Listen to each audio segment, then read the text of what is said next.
Sushant Shukla.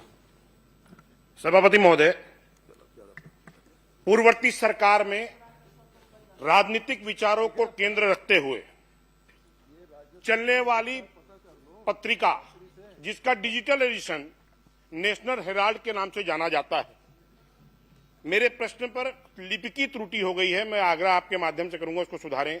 Sunday नवजीवन भी एक उसकी हिंदी एडिशन है और पिछली सरकार में इसको 4 करोड़ 24 लाख रुपया डिजिटल एडिशन के रूप में भुगतान किया गया। चूंकि त्रुटि हो गई थी तो संडे नवजीवन का विवरण नहीं आ पाया। मैं आपके माध्यम से माननीय मुख्यमंत्री जी से जानना चाहूंगा कि संडे नवजीवन को कितना भुगतान किया गया। माननीय सभापति महोदय, माननीय सदस्य ने संडे नवजीवन को जो भुगतान किया गया है उसकी जानकारी चाहिए है। संडे नवजीवन को वर्ष 2019-20 से लेकर वर्ष 2023-24 तक कुल 3 करोड़ 6 लाख रुपए का विज्ञापन दिया गया, उतना भुगतान किया गया है।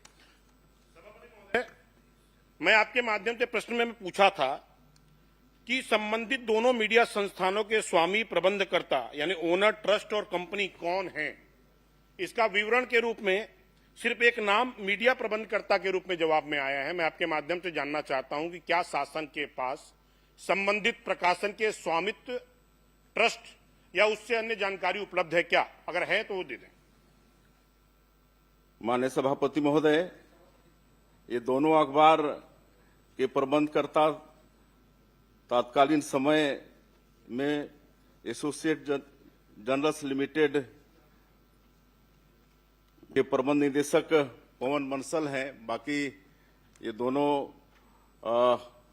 पेपर किसके मुखपत्र हैं इसको पूरा देश जानता है।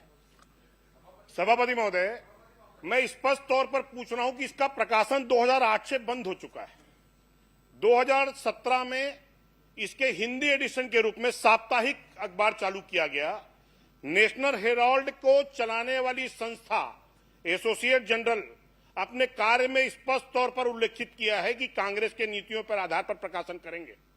तो मैं आपके माध्यम से पूछना चाहता हूं कि क्या सरकार राजनीतिक दलों के मुखपत्र को भी विज्ञापन जारी करती है क्या, या उसके कोई प्रावधान अलग से हैं तो बता दें। अब अपने समय में तो ऐसा है नहीं। सभापति महोदय, यहीं पर एक विषय है तो मैं आपके माध्यम से मांग करता हूं कि संबंधित तत्कालीन समय में ऐसे समाचार पत्र जो किसी राजनीतिक दल की विचारों धाराओं पर आधारित प्रकाशन करते हैं उसको राशि आवंटित करने वाले अधिकारियों के विरुद्ध कार्रवाई सुनिश्चित करेंगे क्या?